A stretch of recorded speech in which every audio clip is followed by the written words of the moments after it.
What's up, Dobsters? Dob Decahedrons, Dob Martins. We're here for another week. So we're going to start off with our normal leagues. Challenge, I am 3-1. I'm up 129 flat to 111.40. So it's up 18 points about. I have two players, a defensive end and a linebacker. And I'm facing Patrick Mahomes and Travis Kelce. Small chance. But the big thing is, I didn't make any mistakes, but I had Bijan Robinson, Drake London, Romeo Dobbs, and Roman Dunze on bye week. And it's really hard to fill those positions when you're in the Dynasty League because the talent is so low. This week I had Jared Goff, who had 22.90 points, JSN, who had 23.20 points, and Darren Waller, who had 16.30 points. You know what? I'm very happy that I picked up Darren Waller because I was skeptical and I really needed a tight end, and I bid an amount on him, and then I was like, yeah, screw it. And he's gotten, I think, 3 touchdowns already. He had 2 last week and 1 this week. So I feel like him and Darren Waller making a resurgence. Yeah. Or Evan Ingram. Evan Ingram. Yeah. So Darren Waller is balling for me. Thank you. The dude I played had Jonathan Taylor, who had 30.10 points, and Deebo Samuel, who had 19.60 points.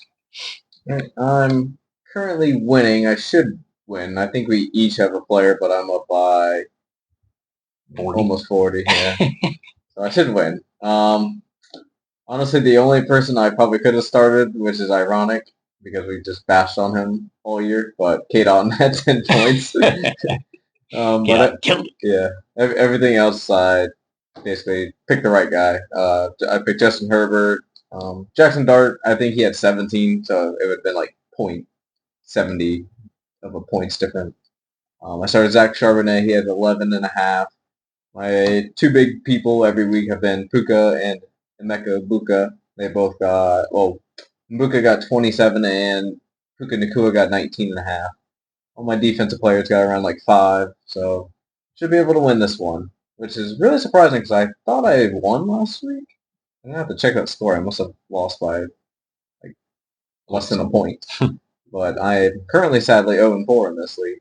Do you think it's time to put Egbuka in the first round of a Dynasty startup? Like, he's been so consistent. And Evans went out, and I was like, he'll probably dip a little bit. Not just because they're targets, but because Mike Evans controls, like, so much coverage on him. True. Maybe let's just see how a little bit more the season plays out because, I mean, you could have made the argument for Malik Neighbors as well last year. He had a great year last year. I mean, I know he's injured this year, but let's just see how the rest of the year goes. But, I mean, if it continues the way he's playing, I would probably say at least like a mid to the back end of the first round. Yeah. So, yeah, he's having an impressive start so far. Really. Like, I was high on him all year, but like, I didn't expect like him to just be consistent. Yeah, he's been killing it, and he's getting the touchdowns too. Yeah. All right, so League of Champions, I'm League of Champions. I'm 1-3. I did win against this guy. 136.15 to something. Yeah, probably had like 80 points. TBA. I still have Bashul Tootin left, and he has Parker Washington. I didn't mess up with anybody. Josh Jacobs had a bye, so wasn't killed by the bye weeks in this league. And then I had Baker Mayfield, who had 30.45 points, and Emeka Ibuka, who had 27.80 points. And then 2 of my linebackers totaled 20.50 points. Proud about that. All right. Well, this was bring me to other people's. I believe I only had like 82 points in that league. Like he said, we just have the Jaguars positional group showdown with Parker Washington versus Bashan Tootin. I don't know why I didn't bring up my team. Oh well. You can scroll up in like I know I don't have too many people. I don't want to talk about it. I don't want to talk about it. I don't have too many good people in that league. I know. Let's see. I think Marvin Harrison got me double-digit points. I started Bryce Young over. No, I started Bryce Young. That was a different league. That was Evans' league I was thinking of. I started Bryce Young. He had a decent amount of points, and Amarian Hampton. I think he only had like 11. So big drop off in the last 2 weeks. Yeah, Hampton got injured too. Yeah, he's out. I think he said IR, an ankle. So I think he's out 4 weeks. Oh, he was on the pup. Yeah. Well, it's not good for me in 2 leagues. Yeah, it's not good for me in a challenge. Probably get a guaranteed first overall pick in that league then. That's a good thing. That's a good thing. Yeah. I was gonna say something. Who was I gonna talk about? No comment. All right, so Evans League, 1-3. I did win this week, 104.35 to 103.90, close one. I do have Patrick Mahomes, so if he throws a pick and then gets injured, or fumbles and gets injured, I could potentially lose. But whatever. No mess ups. Maybe Stafford. He had 35.70 points this week. I did have a lot of bye weeks in this one, and this one sucks too because there's so limited space. And I had Caleb Williams, Rome Odunze, Darnell Mooney, Jalen, or who's that? Can't even read my own handwriting. Kyle Pitts. Oh, Jalen Warren. Doesn't really count. He's not that good. Anyway, I had 5 people on to buy and limited number of spaces, so I just kind of had to plug in whoever. I did have JSN, 36.70 points.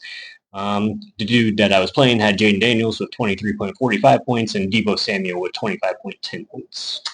Right, and I'm currently losing 117 to 131. I'm sitting at even 2-2 right now. I could potentially still win this match. I have 2 people, and I don't think he has anybody. Yeah, he does not have anybody, so his score is set. But I have Ryan Thomas Jr. and Travis Kelce tonight. So I have a decent chance of winning, unless they both just get, like, no targets.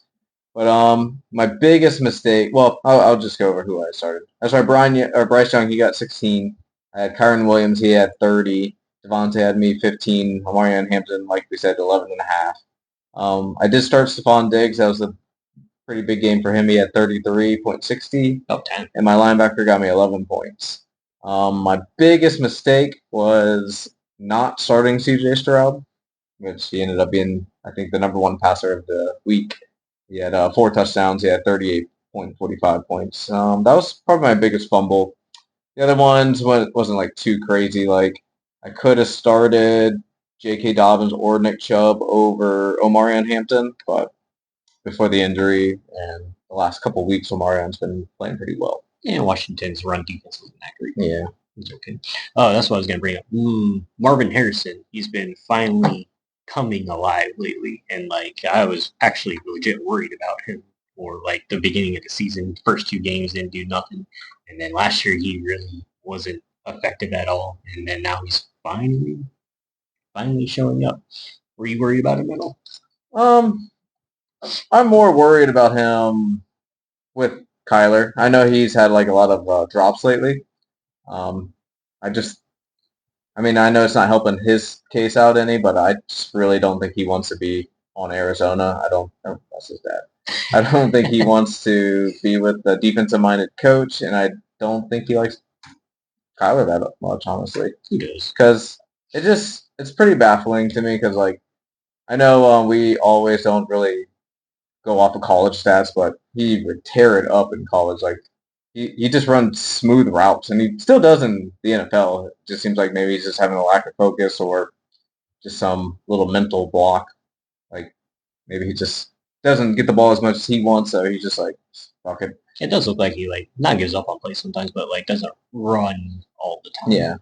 Because like it is crazy. I mean, it does. We are comparing his rookie season to Ryan Thomas and Malik Neighbors, which were 2 of the greatest It's just rookie because that's seasons. what we were expecting. Yeah, very true. But he still, like, last year he had 116 targets, 62 receptions, 885 yards, and 8 touchdowns. I don't think that's bust numbers. No, not at all. And like this is the start of this year. That's what's really, I feel like, drowning on him. It's just because 2 receivers last year did better than him, and then now it's a very slow start. But I don't know. We'll see. At least he's been coming alive last 2 weeks. I think he had 98 this week. Yeah. I think we went over 100 last week. I think so. Yeah. Like because he got it like all in the second half last week. Oh yeah. But we'll see. I know Kyler had a head injury. I'm not sure if it was a concussion related thing or maybe a neck, but who's your back?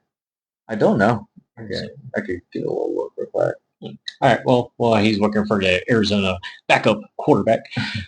Surprising, interesting snap shares this week. Arizona, Michael Carter had 39 snaps at 58%, and Amari DeMarcado, who's been on the team for a while, and I thought they were going to use him more. He only had 19 snaps at 28%. So kind of, He could have had a 77-yard touchdown. But oh yeah, that's right. He did fumble it. And then Buffalo, Curtis Samuel. Don't know why they're playing him. They have receivers now, but he got 33 snaps at 49%. Carolina, Jimmy Horn got 19 snaps for 27%. Good to see him come back from injury and get in the game. Cincinnati, Chase Brown only had 33 snaps compared to Samaje Perine, who had 29 snaps. I was kind of surprised by them doing that. Didn't know that they would, not really give up on Chase Brown, but like they're like going away from him for some reason. I don't know.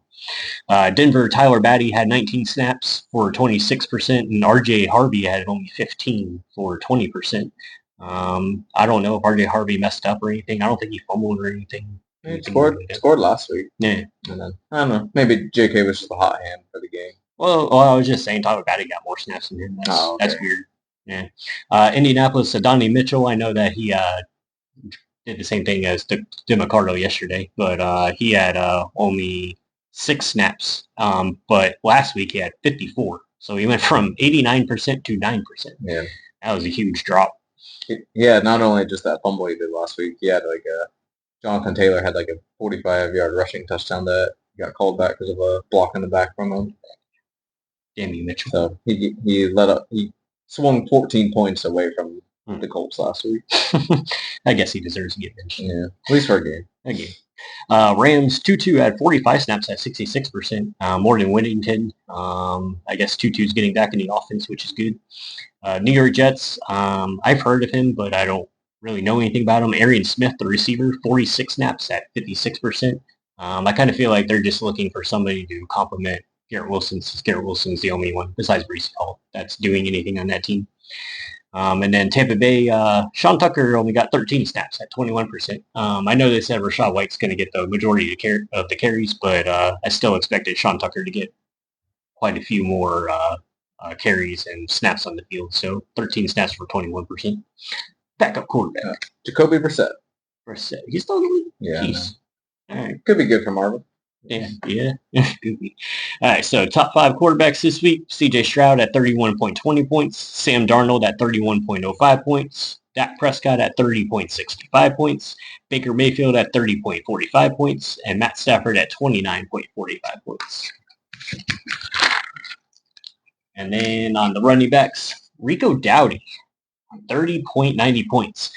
At the beginning of the season, I said he was one of the people to be a sleeper this year, and I'm glad that they put him in because the first couple of weeks they just kept on giving it to Chuba, and I think it was like the carry percentage was like 80-20 for like the last like 3 or 4 games. Chuba goes down and put in Dowdy, has a huge game. Looking forward to see what he can do more. I'm not saying he's the greatest player or anything like that, but I felt like he had like an awakening the past couple of years with the Cowboys, and going to a different team I felt was going to help him. You guess who he plays on Sunday? Must be the Rams. Dallas. Oh, Dallas has a terrible run defense. Revenge game. Oh, in a revenge game. Jerry Jones can't catch a break. No. All right, so Jonathan Taylor was second, actually, with 30.10 points. Kyron Williams had 27.10 points. Javonte Williams had 26.40 points. And Bill had 26 flat points. For the receivers, Emeka Egbuka had 27.80 points. Jamar Chase had 26 points. Nice to see him pop up. JSN had 23.20 points. Jalen Waddle had 20 points flat. Nice to see him pop up as well. And Deebo Samuel had 19.60 points. Tight ends. This guy might be a good pickup. He's been pretty consistent this year, but A.J. Barner, 20.80 points, leading the tight ends this week. Jake Ferguson, always on the list, 20.40 points. Theo Johnson, 18.30 points. Sam Laporta, 17.70 points. And Darren Waller at 16.30 points. In the beginning of our podcast, we both said that Theo Johnson might have a breakout year. And it's taken 2 quarterbacks, but it might be finally happening. Mm-hmm. So it's positive. I got to expect that from Russ. Yeah. I don't think he ever uses tight ends that much, even in Seattle. I mean, Theo hasn't been getting any yards. He's just been getting the touchdowns. I think he had 2 last week. Or this week. Sunday. Mm-hmm. Yeah. And Bellinger, he's actually on my killed it list because he actually had like a good game. Spoiler alert, 4 receptions for 52 yards. Right. I'll go with my impressed and disappointed. So the first person I picked actually was Javonte Williams. It's been a handful of weeks where he's just been very consistent and scoring touchdowns. Give him credit. Yeah. Mm-hmm. And it's crazy. His career stats were not as high as I thought they would have been. Because I thought he had a couple good years in Denver. No, I felt like he was just because they would have picked him in the second round. Yeah. So I felt like they thought he was going to be like a second round back. But all right, but anyways, on Sunday he had 16 rushes for 135 yards, 1 touchdown, 1 reception for 4 yards, and a receiving touchdown. On the year, he has 79 rush attempts for 447 yards and 5 touchdowns. He's on pace. He's on pace to actually break his career numbers in this one season. nice. That's why it was crazy to me. So I was like, because I thought he had at least like 20-something rushing touchdowns. Yeah. But crazy.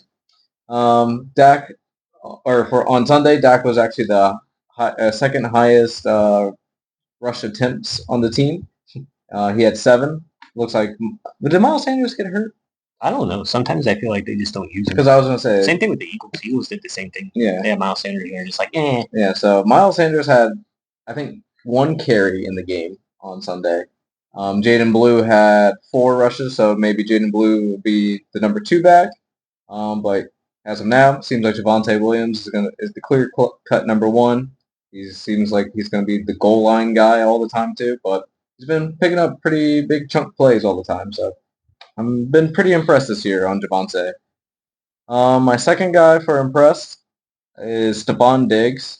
He's coming off a back-to-back 100-yard wide receiver game. Diggs had 10 receptions on 12 targets, so he seems like he's getting open and kind of developing some good chemistry with Drake May. He had 146 yards. Thing that's killing him this year is he has no touchdowns on the year. But he's been getting a lot of targets, yards, and now the receptions are coming. He's been producing. The targets are there. And to me, it's kind of impressive for his age. And not only his age, but coming off a torn ACL from last year. And so if each week he seems to be getting better and better, maybe this will be a more consistent route for him. Yeah. And my last one, which we kind of just discussed a little bit, was Bill, which is Ja'Cory Krosky Merritt. If people don't know his nickname as Bill. Don't know why he's Bill. Maybe it's his dad or his uncle or something. His name is Bill. I don't know. I think they did do like something before pregame, but oh, yeah. Yeah. But I put he had 14 rushes for 111 yards, 2 rushing touchdowns with 2 receptions and 39 receiving yards. And it is a pretty big game from last week, a big bounce back. Seemed like for a little bit there, Christian Rodriguez might have been the new number 1 running back in for Washington, which Rodriguez only had 5 carries this past week. So it looks like it's a good sign for Bill. I will say maybe this is dumb to say just because when a running back's going well, like the offense always looks like it's going well. But I feel like when Bill's the lead back, the offense just runs so much smoother. And Christian Rodriguez, like, it was nice for those 2 weeks. It feels like maybe he just has a big play in him. Yeah. He doesn't seem as consistent to me as Corey Krosky Merritt. I had to read his name again. I forgot it. You want me to do my disappointed, or do you want to do your killed it? I'll do a couple killed it. Shout out to Dylan Gabriel. Not like fantastic numbers, but his first start, 19 for 33, 190, 2 touchdowns, 0 picks. We'll give him the same respect as Jackson Dart last week. Yeah, exactly. And then 2 rushes, 5 yards. Tua, he had a huge game, 27 of 36, 256, 3 touchdowns, no picks, 1 rush, 5 yards. Did you see what they were doing at the game? No. I guess groups of Jets and Dolphins fans, they brought like a 1 paper bag, and whoever was on offense, they'd switch off the paper bags and put it on their heads. Nice. He talked about C.J. Stroud, talked about Bill, talked about Javonte Williams. I talked about Rico Dowdy. David Montgomery, another big game, 18 rush, 65 yards, 1 touchdown. Looks like 1 reception, 6 yards, 1 for 1 passing, 3 yards, 1 touchdown, no picks. Always nice to get a passing touchdown from your running back. Receiving, Rashid Shaheed, 4 receptions, 114 yards, 1 touchdown. Pretty sure this is his first game of the year, too, so coming back with a huge bang. That's what he's known for, is just those huge games randomly, usually like 4 times a year. Jalen Waddle, 6 receptions, 110 yards, 1 touchdown. Devontae Smith, 8 receptions, 114 yards. Calvin Ridley, 5 receptions, 131 yards. David Njoku, 6 receptions, 67 yards, and a touchdown. Jake Ferguson had 2 touchdowns on top of his 7 receptions and 49 yards. Cade Otton, 4 receptions, 81 yards.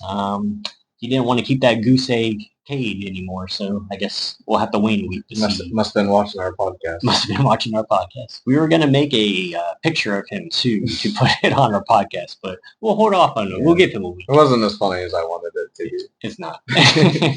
Damn you, ChatGPT. Mason Taylor, 9 receptions, 67 yards. It's a big game from him. Talked about Daniel Bellinger and Theo Johnson.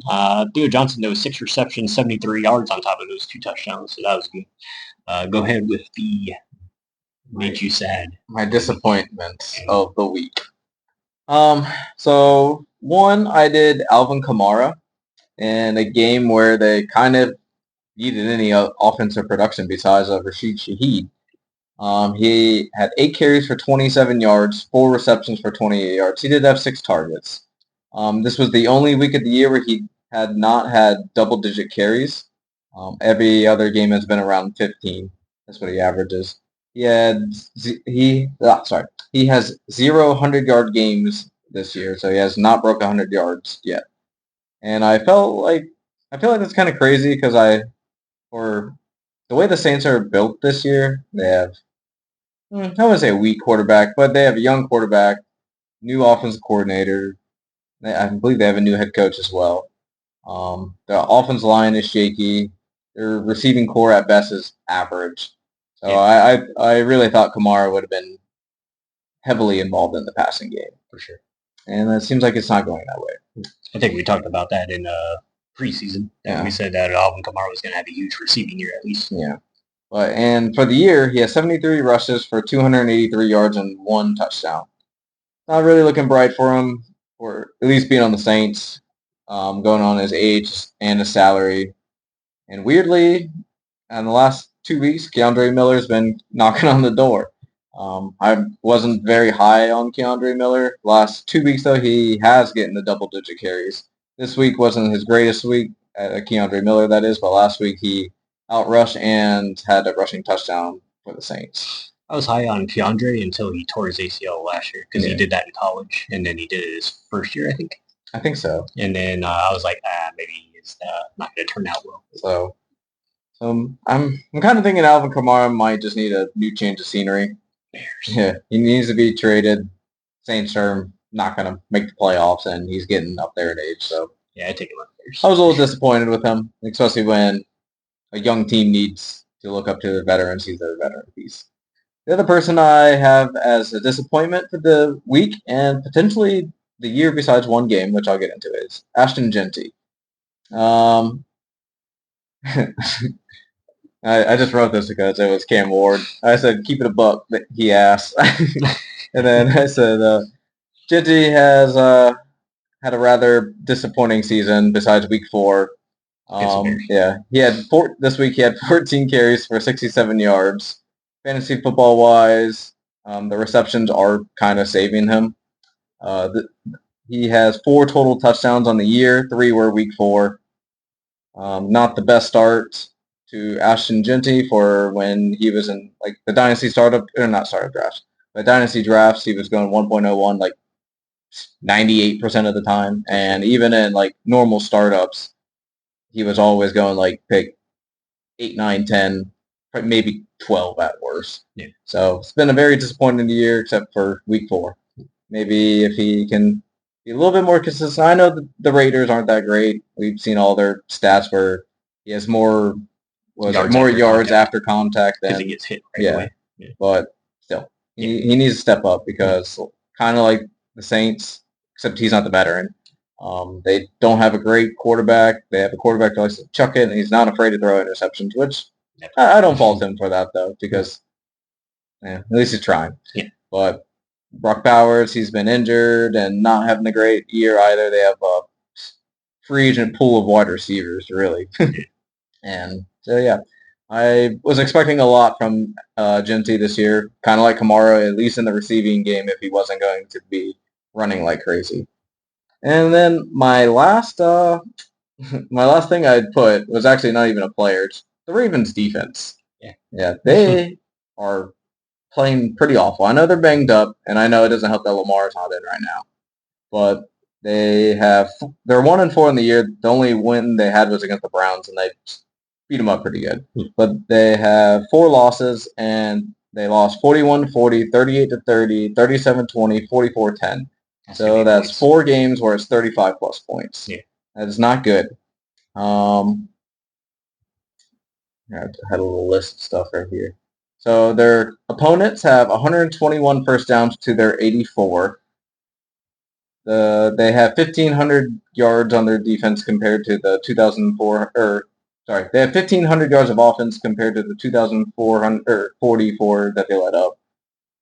They're just not consistent, and they're lucky that their division's pretty weak because they should probably be out of the playoffs, but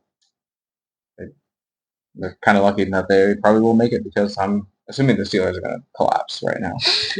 But I don't know. It just doesn't even look right when Lamar comes back. Like it will help a little bit because they're not going to be on the field as much, but you cannot be giving up 35 plus points a game. All right, so some of mine this week. Geno Smith, constant flyer on this bad list. 25-36, 228, 0 touchdowns, 2 picks.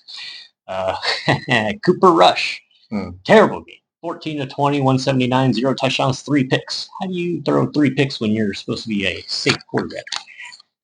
Whatever. Woody Marks, 7 rush, 24 yards. I felt like he had a huge game last week, and he was going to take that over, and didn't show up this week. I mean, C.J. Stroud was throwing it anywhere and everywhere he wanted, but still expected more from Woody to get in there on there. Devon Achane, 10 rush, 16 yards. He did have 6 receptions for 30 yards and a nice little jump touchdown and back at the end zone. But recently, he just hasn't been doing that well. And I expected a big week from him this week because he played the Panthers. Panthers are probably top 5 in the worst rush defense. It goes us, Bills, and them probably top 3. Probably the Ravens. And probably the Ravens too by now. I feel like they get passed on more than anything. Rashad Bateman, Gooseegg, absolutely nothing, 0 zilch. Elick Ayomanor, 2 receptions, 18 yards. Jamison Williams, 1 reception, 9 yards, and 1 rusher. And then Jawan Johnson didn't have a good game, 2 receptions, 17 yards. That's the first bad game. Yeah, I had to put him on there for that. Mark Andrews and Isaiah Likely combined for 3 receptions and 33 yards. And then Zach Ertz, Gooseegg. How did Zach Ertz get a Gooseegg? I did not see that coming. That's crazy. I did have 2 honorable mentions for impressed and disappointed. For the one I did impress for, the only reason why I didn't put him in my list is because he's technically not a starter, but I was going to give props to Mac Jones. Played very well, and if you watch the game, you can tell he left it all on the field because he could barely move and he was dry heaving everywhere. So good for him. Hopefully he can maybe finish out his career like Sam Darnold, or maybe not this high, but like, people always throw him in there. But like Baker Mayfield or Daniel Jones or Sam Darnold, maybe he could have a little resurgence in his career. That make you throw up when you said Daniel Jones. And then for my honorable mention, for my disappointment is Justin Herbert and why the offense is struggling. Like they have decent receivers. Like we'll see what Quentin Johnson continues to do. He's had a hot streak, but Ladd McConkey's still not doing good. He did get a touchdown, but yeah, but that's the only thing that saved him. He didn't get a touchdown. He had like 4 receptions for like 33 yards. Yeah, very minimal. Mm-hmm. And maybe their offensive line woes are kind of catching up to them. I know they lost both tackles. Both the tackles, yeah. Yeah, they're not getting one back. The other one has, I think, is out for the year. Both of them are out for the year now? One is. Okay, yeah. I don't know about the other one. I know Slater is, and their rookie Joe Alt. I think he's out for maybe 6 weeks, I believe. Probably. So maybe that's just kind of getting catching up to them, but that is 2 straight weeks and 2 straight losses to not great teams. And then I was gonna just do this since we kind of go record on Monday a little bit before the game. I just put one. I didn't do a set, so I didn't even do my own segment right. Oh. But anyways, okay, so I'll just put 2 starters for tonight for the Monday night game. Yeah. Doing our best. Yeah. I was going to do 1 start, 1 sit, but I actually just wrote a list of starters, and then I didn't even cross them off. But the 2 big ones, they are 2 big names, but I believe they're hopefully going to score. One I did do Travis Kelce, and the other one was Brian Thomas Jr. He has 32 targets on the year, hardly any yards, hoping he can have a big boom game. The only person I have on my sit list is Kansas City running backs because Patrick Mahomes is still the leading rusher on the Chiefs. So we'll see. Yeah. And then, keep out for on Saturdays, still doing the parlays and DK. Nick Westbrook-Akine, he was the bane of my existence this week. He's the one that I expected to actually, do something, and especially with Tyreek Hill out, and he got a goose egg. So thanks for that. I appreciate that, Nick. Pay attention to my nephew's podcast, the Tampa 2. He changed it. Told me at the last minute, so don't pay attention. It's not the 40-yard dash anymore. It's the Tampa 2. So watch him. He does a little bit more insight into each game and predictions for the next week. He goes more into detail with scores and how the team's faring against each other and who he thinks is going to win. But yep, doing our best. DOB Dynasty. Keep listening. Ask us if you have any questions. Peace out.